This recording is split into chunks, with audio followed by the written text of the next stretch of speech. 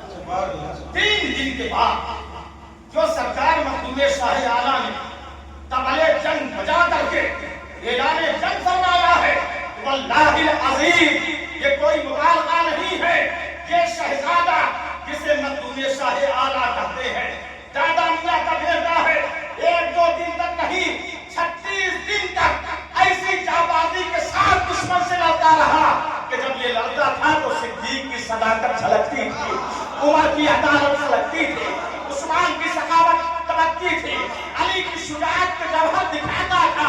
36 دن لڑتے لڑتے جب دیکھا کہ ہاتھ کی تلوار بیکار ہے، یہ فتح نہیں کر سکتی ہے، تو وہی جذبہ شیر خداوندی بیدار ہوتا ہے۔ ہم عالم جلال میں آ کر کے ایک ایسا نعرہ مارتے ہیں کہ راجہ جاٹ کا سارا قلعہ اوپر کا نیچے ہو جاتا ہے، اسی قلعہ کے اندر راجہ جاٹ اور اس کی ساری فوج ٹکر کے نیست و نابود ہوتی ہے اور جہنم واصل ہو جاتی ہے۔ 60 سال تک سرکار مخدوم شاہ اعلیٰ 60 سال تک جاٹ شریف کے اندر رہے۔ بس میں جو بتانا چاہتا ہوں 60 سال تک رحمت اللہ اکبر کبیرہ۔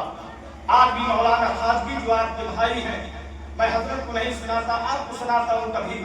اگر میر محمد کالپیری، میر احمد کالپیری رضی اللہ تعالیٰ عنہ کے آستانے پر آپ حاضری دے تو حضرت مولانا خواجگی رضی اللہ تعالیٰ عنہ کے آستانے شریف پر ضرور حاضری کے شرط پائیں۔ بڑا آستانہ ہے، حضرت نے وہ علاقہ وہاں کی ولایت عطا فرمائی۔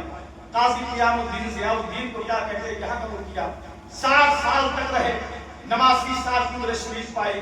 یہ خاندان جاٹ شریف کے اندر رہا، حالات بدلتے رہے، زمانہ گزرتا رہا، پھر عالم یہ ہوا کہ یہ صفی پور شریف جو بڑی پرانی خانقاہ ہے، یہ تو ان کا کرم ہے کہ ہم جیسے بھیک منگے اس خانقاہ میں آتے جاتے رہتے ہیں، حضرت کی قدم بوسیاں کرتے رہتے ہیں، سرکار کی خدمت قبول فرماتے ہیں، ورنہ خدائے بزرگ برتر کی قسم یہ صفی پور شریف یہ وہ مقدس بارگاہ ہے کہ بڑے بڑے بادشاہوں کی آرزوؤں کا جنازہ نکل گیا، لیکن صفی پور شریف آنا منظور نہیں ہوا ہے۔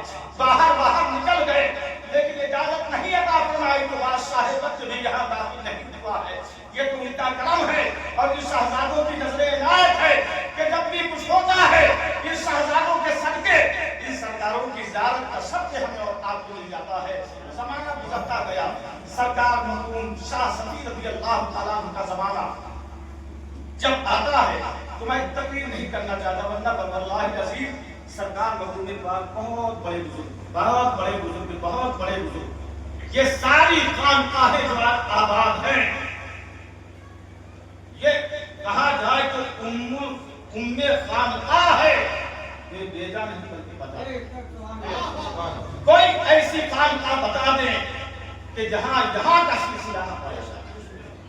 بہت بڑے بزرگ اور عالم کے جو زبان سے نکلتا تھا وہ وہی جاتا، جو حضرت کے جد کریم تھے انہوں نے پہلے پیشین گوئی کی تھی کہ میری اولاد میں ایک ایسا شہزادہ پیدا ہوگا کہ اسی کے نام پر یہ جگہ آباد ہے۔ آپ دیکھیے مخدوم شاہ صفی کے نام سے یہ جگہ آباد ہے اور حضرت ہی کے وسیلے اور آپ ہی کے طرح منسوخ کر کے یہ جگہ پہچانی جاتی ہے۔ اتنے بڑے بزرگ تھے، اتنے زیادہ فرد جلال میں تھے۔ اس کی وجہ یہ ہے کہ حضور سیدی شیخ مخدوم صاحب خیر آبادی رضی اللہ تعالیٰ عنہ کے مرید 12 سال میں ہوئے تھے، وہی پڑھے لکھے، وہی مجاہدہ فرمایا، 5-6 دن کے بعد حضرت تھوڑا سا کھانا کھاتے تھے، عبادت ریاضت مجاہدہ محمد ٹھوک پہلے سے ٹھوکے تھے اور بعد میں جو چوکھا رنگ آیا کہتے زمین پر بیٹھ کر عرش خداوندی کی تقیہ بنا کرتے تھے۔ بڑے سے بڑا کاہن، بڑے سے بڑا جادوگر حضرت کے سامنے ٹک نہیں پاتا تھا۔ ایک دن کسی بستی میں ہم سب کے آقا مخدوم پاک رضی اللہ تعالیٰ تہجد کے وقت ایسے اٹھے اور تہجد کی نیت باندھی، غالباً تہجد نماز پڑھ چکے تھے یا پڑھنے کے لیے کھڑے تھے مصلی پہ۔ آپ نے دیکھا کہ اوپر سے کوئی آواز آ رہی ہے، آپ نے آسمان کی طرف دیکھا کہ 2 آدمی ہاتھوں میں گھڑے لیے ہوئے اڑتے ہوئے چلے جا رہے ہیں۔ بتاؤ مخدوم کی نگری میں کون بزرگی جھاڑے؟ حضرت نے ایک نگاہ ڈالی، دونوں سب سے زمین پہ گر پڑے، کھڑا ٹوٹ گیا۔ حضرت نے فرمایا کون ہو؟ یہ میری نگری میں اٹھے میرے سامنے بزرگی کون ہو؟ یارے حضرت ہمارا گرو فلانی جگہ کا جو بھی ہم اس کے شاگرد ہیں، چیلے چپاٹی ہیں، کہا کیا کرنے جا رہے ہیں؟ کہا بہت سارے چیزیں ہیں، سب کا کام بتا ہوا، ہمارے ذمہ کام یہ ہے کہ روزانہ گنگا جائیں گے ہیں اور یہ دونوں گھڑے میں پانی بھر کے لاتے، ایک سے نہاتا ایک سے کھانا پکاتا اور کھاتا۔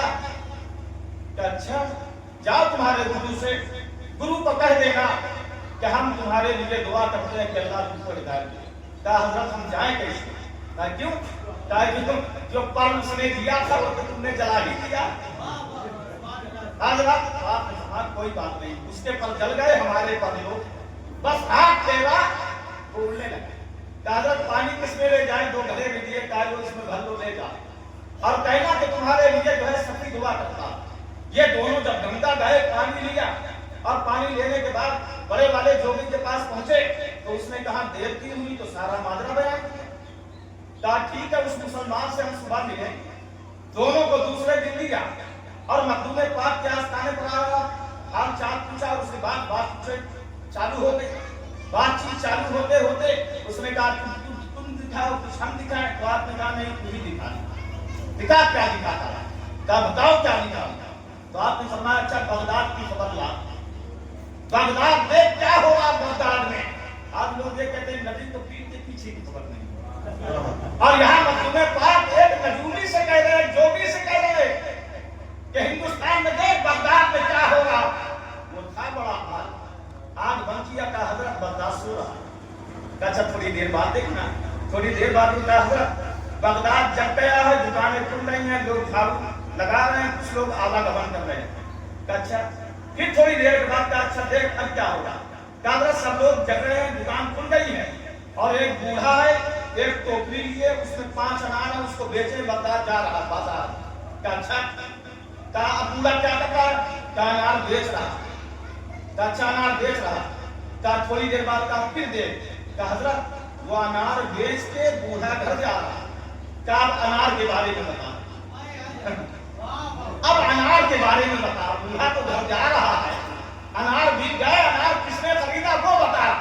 اب یہ دائیں دیکھا بائیں دیکھا، اتر دکھن پورا پچھم، زمین کو اوپر نیچے، کا حضرت بوڑھا تو بیچ دیا لیکن کس کے ہاتھ بیچا وہ نہیں ملا۔ میں زمین کے اندر دیکھ لیا، زمین کے اوپر اتر دکھن پورا پچھم دیکھا، لینے والا بیچنے والا تو دکھ رہا، لینے والا نہیں مل رہا۔ دیکھ لے، حضرت پوری طاقت خرچہ کر ڈالی، خدا کی قسم لینے والا نظر نہیں آ رہا ہے۔ آپ نے فرمایا اے مرید، کیا میرے گھر کے فلانے طرف پر وہی بغداد کے 5 انار رکھے ہیں؟ جب مرید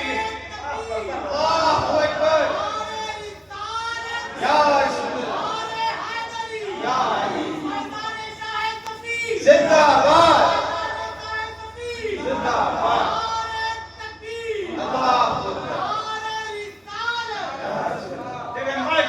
کمی ہے کیا؟ جو کمی ہے ذوق طلب میں ہے، جو ہو پینے والے تو آج بھی وہی باتا ہے وہی جام ہے، ہمارے کشکول زمتم ظرف ہے، ورنہ یہ مخدومی آستانہ ہے، یہاں کا ممتا نہ کل محروم تھا نہ آج محروم ہے، نہ صبح قیامت تک یہاں کا ممتا محروم ہو سکتا ہے۔ یہاں بندے خالی دامن لے کر کے آتے ہیں، لیکن جب واپس جاتے ہیں تو ہر بندے کا دامن گوہر نواز سے مالا مال ہوا جاتا ہے۔ یہی بیٹھے بیٹھے بغداد کے انار خرید لیا، اور جیسے ہی مرید لایا تو وہ جو بھی دیکھا واقعی وہی انار ہے جو بغداد میں رکھے تھے۔ کہا حضرات یہی بیٹھے بیٹھے بغداد کا سودا کر لیتے ہو اور مجھے کہتے ہو زمین و آسمان ڈھونڈ۔ میں کہا واقعی آپ ٹھیک ہے، جب محمد کا غلام میں اتنا پاور ہے تو تمہارے آقا محمد میں کتنا پاور ہوگا۔ اے سرکار آپ نے ہماری آنکھیں کھول دی ہیں، ہاتھ بڑھائیے، کلمہ پڑھا کر کے کفر کا زنگور فرما کر ایمان کا نور عطا فرما دیجیے۔ کلمہ پڑھایا اور دوزخ سے بچا کر کے مخدوم پاک نے جنت کا حقدار بنا دیا۔ بہت ساری روایتیں میرے ذہن کے اندر تو ہیں، وقت اگر کبھی ملا تو انشاءاللہ تعالی میں برکتیں حاصل کرنے کے لیے تفصیلی بیان کروں گا۔ جب جو یہ خانقاہ جو ہے اب اس کو آپ سن لیجئے، دیکھیے سرکار مخدوم شاہ صفی رضی اللہ تعالیٰ مخدوم شیخ سعد کی مرید تھی۔ آپ کا عالم یہ ہے کہ بیچارہ حضرت سے مرید ہوتا ہے، 2-4 روپیہ پیر بننے کا کام دیکھنے لگتا ہے، یہ ہلاکت ہے، یہ بربادی ہے۔ ان کے در کی بھیک اچھی، سربتی اچھی نہیں، پیچھے پیچھے رہو گے تو کامیاب و کامیاب رہو گے۔ جو بیٹا باپ سے آگے بڑھے، شاگرد استاد سے آگے بڑھے اور مرید پیر سے آگے بڑھے تو سمجھ جاؤ یہ آگے بڑھ تو رہا ہے لیکن جنت سے دور جہنم کے قریب جا رہا ہے۔ اللہ اکبر کبیرہ۔ ارے ہمارے مخدوم بھی تو مرید تھے، شیخ صاحب تھے۔ اللہ اکبر، مجالت تھوڑی سی دیر ہو جائے، آپ کو عالم یہ ہے کہ 5 مرتبہ جب تک پیر خانے سے خون نہ آئے جب تک مرید بیدار ہی نہیں ہوتا، اور اگر آ جائے تو سمجھو کہ وہ کیا بتائیں آپ کو، اس طرح فیض حاصل نہیں ہوتا۔ مخدوم پاک کے در سے آپ سیکھیں کہ مرید کیسا ہونا چاہیے۔ کسی حال میں غافل نہیں، جب بھی پیر آواز دے، پیر زیادہ آواز دے، خانوادہ پیر آواز دے، اس حال میں ہو کر کے لبیک سبیک کا نعرہ لگا کے اتحاد ہو جائے۔ حضرت مخدوم پاک اللہ اکبر مادر ذات ولی اور اپنے پیر خانے میں شیخ صاحب خیر آباد میں تشریف فرما، استنجا خانہ تشریف لے گئے، استنجا کر کے نعرہ باندھ رہے۔ ویسے ہی پیر نے کہا بیٹا، ویسے کہا لبیک، آپ کیا کر رہے ہو؟ کہا حضور استنجا کر کے نعرہ باندھ رہے ہیں۔ کہا مضبوط باندھنا، ٹھیک سے باندھنا۔ کہا حضور مضبوط باندھا قیامت تک نہیں کھلے گا۔ اللہ اکبر کبیرہ۔ اس لیے آپ نے شادی میں نہیں کی، اور اللہ کے ولی کی زبان پر خدا کی بولی ہوتی ہے۔ میں نے کتابوں کے اندر پڑھا ہے، ایسے نعرہ باندھا تھا کہ وصال شریف کے بعد بھی وہ پڑھ نہیں سکا۔ آج تک وہ وصال شریف کسی خانقاہوں میں کسی خانقاہ میں ہے، وہ گان جو مخدوم پاک نے اپنی حیات ظاہری میں لگائی تھی آج بھی لگی ہوئی ہے، اور کسی نے کھولنے کی کوشش بھی کیا تھا، جیسے ہی پکڑا ویسے ہی اس کا ہاتھ جو ہے وہ اپاہج ہو گیا تھا۔ یعنی ہوا وہی کہ پیر کے حکم پر ایسا مضبوط باندھا کہ وہ نعرہ نہ کل کھلا تھا نہ آج کھلا ہے، نہ انشاءاللہ صبح قیامت تک کبھی کھل سکتا۔ اللہ اکبر کبیرہ۔ ایسی شان کے پیر۔ اب بتاؤ، تو حضرت نے کوئی شادی نہیں کی، جب شادی نہیں کی تو آپ کی بہن تھی، اور حضور غالباً مخدومہ کا مزار بھی یہی ہے، میں سمجھتا ہوں۔ دیکھیے سرکار مخدوم مبارک بندگی رضی اللہ تعالیٰ عنہ جو آپ کے بھانجے ہیں، آپ اپنی والدہ ماجدہ کے پہلو میں آرام فرما۔ یہ مطلب بس جو میں کرنا چاہتا تھا ہو گیا، گستاخی کافی چاہتا ہوں، بس 5 منٹ درود شریف پڑھیں، اللہم صلی علی سیدنا مولانا محمد وبارک وسلم۔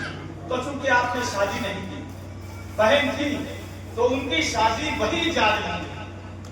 مخدوم شاہ اعلیٰ کے 8ویں پشت میں ایک شہزادے کے حضرت شیخ ملک، ان کے ساتھ سرکار مخدوم شاہ اعلیٰ رضی اللہ تعالیٰ عنہ کی حقیقی بہن کی شادی ہوئی، اور جب شادی ہوئی تو ایک شہزادے پیدا ہوئے جو آپ کی حضرت کی خانقاہ میں حضرت کے پہلو میں حضرت بندگی میاں رضی اللہ تعالیٰ عنہ جلوہ فرما بھانجے۔ جب بھانجے پیدا ہوئے تو مخدوم پاک جاتے ہوئے تشریف لے گئے، نوائیہ پہ بیٹھے تشریف لے گئے، اور جیسے ہی دیکھا کہ بہن کو مبارکباد دی اور جو ہے بھانجے سے پیار فرمایا۔ اب بہن بھائی آپس میں بیٹھ گئے تو کہا یہ لڑکا ہم کو دے دو۔ بہن بھائی کا مسئلہ تھا تو بہن نے کہا لے دو۔ پہلی نظر میں جان گئے کہ یہی ہے جس سے ہمارا سب چلے گا۔ بیٹھے تھے اور جب مخدوم پاک چلنے لگے تو بہن سے کہنے لگے ہمارا لڑکا ہم کو دے دو، ہم دایا کر کے اس کو پال لیں۔ اب جو مادری وہ شفقت مادری جو ہوتی ہے وہ بیدار ہو گئی، ممتا جاگ اٹھی، بہانہ کر دیا بھائی بچہ سو رہا۔ آپ نے کہا سو رہا تو سونے دو، ان کے جلال تو مسئولے تھا، سو رہا سونے دو۔ حضرت وہاں سے آئے، گنگا پار کیے، چلے گئے، اور جیسے ہی بہن نے دیکھا سانس ختم، بدن میں روح ہی نہیں ہے، بے روح کے جس میں بے جان پڑے۔ بھاگتی بھاگتی شوہر شیخ ملک کے پاس گئی رضی اللہ عنہ، کہا دیکھو بے جان ہو گیا، تن میں جان ہی نہیں ہے۔ تو آپ نے تھوڑا چونکہ شوہر تھے، نادے تھوڑا لہجہ زور سے نکالا، کہہ رہے جب تم جانتی ہو کہ تمہارے بھائی بہت بڑے اللہ کے ولی ہیں تو جو وعدہ کیا تو پورا کرنا چاہیے، وعدہ پورا نہیں کیا یہی خمیازہ پھر بھگتنا پڑے گا۔ کہتے آپ کے شوہر نے آدمیوں کو بھیجا اور کہا اب سفید الشریف بعد میں جائیے گا، پہلے بھانجے کی خبر لو۔ جیسے ہی واپس گئے مخدوم پاک، دیکھا تو زاروں قطار بہن رو رہی تھی، کیا ہوا؟ کل جان نکل گئی، میرا بیٹا مردہ ہو گیا۔ تو آپ نے فرمایا ایسے کیسے ہو سکتا ہے کہ مردہ ہو جائے گا؟ ابھی تو اس کو بہت سارا کام کرنا ہے. اللہ اکبر کبیرہ. جب دیکھا بہن لپٹ گئی تو آپ نے فرمایا بیٹھو, آخر میں بھی تو دیکھتا ہوں. آپ گئے پنگھوڑے پہ یہی مخدوم بندگی کھیل رہے, پنگھوڑے پہ لیٹے تھے. آپ نے آواز دیا مبارک بندگی, اور اس کے بعد ہاتھ میں اٹھایا, آنکھیں کھول کے ٹکٹکی باندھ کے محمود کا دیدار کرنے لگے. دیکھو یہ جان کا ٹکٹکی باندھ کے ہم کو دیکھ رہا ہے, اب بتاؤ دے دو کہ نہیں دوگی؟ کہ حضور آپ ہی لے جائیں گے, آتے کے بستا ہے. آپ نے اپنی گودی میں لیا, گنگا پار کیا اور صفی پور شریف کے اندر لائے. حضرت نے پڑھایا, لکھایا, پرورش فرمائی. لیکن فطرت ہوتی ہے, مخدوم بندگی رحمۃ اللہ تعالیٰ نے جوان ہو گئے تھے ہفتے کرتے, لیکن کسی انکل سے نہیں لگتا تھا کہ آپ کسی پیر کی اولاد ہے. آپ کی فطرت میں تھا سیر, تفریح, شکار, بہت شوقین تھے. اور جب مخدوم پاک جب دیکھے کہ یہ جوان ہو گیا اور کہیں سے لگتا نہیں ہے کہ پیر خانے کا شہزادہ ہے, تو کہتے ہیں مسجد میں مخدوم پاک آرام جلوہ فرما تھے. اور ویسے ہی جو ہے مخدوم بندگی رحمۃ اللہ تعالیٰ لے آئے. صرف ایک جملہ ہے, ولی کی زبان سے جو بات نکلتی ہے وہ اصل میں تقدیر کو بدلنے والی ہوتی ہے. کھڑے تھے سامنے, مخدوم پاک نے ایک جملہ کہا, بیٹا تم تو ہمارے برابر ہو گئے, ہمارے برابر ہو گئے ہو. دور دور نہیں لگتا تھا, بس کہ تم تو ہمارے برابر ہو گئے ہو. یہ کہہ کے سینے سے لگایا, سینہ لگنا تھا. دل کی دنیا بدل جاتی ہے, اب حجابات دور ہو جاتے ہیں. زمین پر کھڑے کھڑے مخدوم بندگی رحمت اللہ تعالی عرش کی تختیاں پہلے رکھتے ہیں, سینے سے لگا کر اجازت دیا, خلافت کا فرما دیا. اور اس کے بعد آپ کی زندگی میں ایک انقلاب برپا ہوتا ہے. اللہ اکبر کبیرہ. اور دیکھو ولی جو ہوتا ہے, سرکار مخدوم پاک دیکھیے یہ سب انہی کا خان, آپ بھی کھانا کھایا, ہم نے بھی کھانا کھایا. یہ فکر نہ کرو, پورا ہندوستان یہ خانقاہ میں آئے گا تو بھوکا نہیں, سب کھا کے جائے گا, سب کھا کے جائے گا. اللہ کا شام. یہی فکر دامن گیر تھی مخدوم پاک کی بہن کا. حضور آپ کا وصال ہو رہا, میرے بیٹے کا کیا ہوگا؟ بیٹے کا کیا ہوگا؟ ارے میں نے بادل جیسی روٹی دے دی ہے, پانی جیسا شربا دیا ہے, قیامت تک جیسے بادل ہی ختم ہو سکتا ہے, قیامت تک جیسے پانی ختم نہیں ہو سکتا ہے. بس یہ تیرا بیٹا ہے اور تیرے بیٹے کی اولادیں ہیں, اور جو ادھر کے بھکاری ہیں ان کا کبھی کھانا ختم ہو سکتا ہے یا پانی. میرے قریب سے گئے, میرے قریب سے گئے, قطرہ کسی نے مانگا, دریا بہا دیے ہیں, دورے بہا دیے ہیں. پھر اب مخدوم پاک بندگی رحمۃ اللہ تعالیٰ نے شیخ سارنگ کی بارگاہ میں گئے, مجگمہ شریف. دیکھیے یہ ہمارے آقا زادے ہیں, پہلے کوئی اختلاف نہیں تھا, اب بھی کوئی اختلاف نہیں ہے. مریدوں کو چاہیے کہ مرید کی حق میں رہے, ان کا کام صرف ادب کرنا. مجگمہ شریف گئے تو سرکار بندگی میاں رضی اللہ تعالیٰ کو لگا کہ میرا وصال ہو جائے گا. یہ قبروں میں آرام فرما بزرگ, یہ مٹی کا ڈھیر نہیں ہے, یہ زندہ. یہ دیکھ رہا ہے کون آتا ہے, کون جاتا ہے, کون شہزادوں سے پیار کرتا ہے. گئے مجگمہ, لگا کہ انتقال ہو جائے گا. مریدوں سے کہا دیکھو مجگمہ سے ڈائریکٹ صفی پور نہیں, مجگمہ سے شاہ مینا, پھر شاہ مینا سے پھر جو ہے صفی پور شریف انتقال کے بعد ہمارا جنازہ جائے. یہ کہا کلمہ شریف پر ہم بندگی میاں رضی اللہ تعالیٰ نے آتے بن گئے. ہم مریدوں نے حضرت کا جنازہ اٹھایا, مجگمہ سے آئے, اور جیسے ہی لکھنؤ آئے تو کنارے کنارے نکلے, حضرت کی وصیت بھول گئے. صبح پاخانہ پیشاب کے لیے وہ چارپائی جنازہ والی رکھی, اور جب فارغ ہو گئے تو اٹھانا چاہ تو دیکھیں چارپائی اٹھی نہیں رہی. 10 لوگ گئے, اٹھائی, اٹھانا تو دور کی بات, ہلا بھی نہیں سکتے تھے. کہا یہ جنازہ والی چارپائی ہل کیوں نہیں رہی؟ تب وصیت یاد آئی کہ حضرت نے کہا تھا مخدوم شاہ مینا کے پاس مجھے لے چلنا. دیکھو انتقال کے بعد طاقت دیکھو, ہلا نہیں پا رہے. سر نے ہاتھ جوڑ کے کہا سرکار اٹھ جانے دیجیے, آپ کی وصیت یاد آ گئی, ہم آپ کو صفی پور نہیں مخدوم شاہ مینا کے پاس لے چل رہے ہیں, سرکار اٹھ جانے دیجیے. پھر 4 آدمیوں نے اٹھایا تو پہلے کی طرح جنازہ اٹھ گیا. اٹھا, مخدوم شاہ مینا کی چوکھٹ پر گئے. کون کہتا ہے کہ مومن مر گیا؟ کیسے چھوٹا وہ اپنے گھر گیا کہ اٹھا کے لائے جنازہ کی چارپائی. مخدوم شاہ مینا کے چوکھٹ پر جیسے ہی رکھا, بندگی میاں نے انتقال کے بعد اپنا سر خود بخود اٹھایا, مخدوم شاہ مینا کی چوکھٹ پر رکھ کے ہمیشہ ہمیشہ کے لیے آگے بند کر دیا. اللہ اکبر کبیرہ.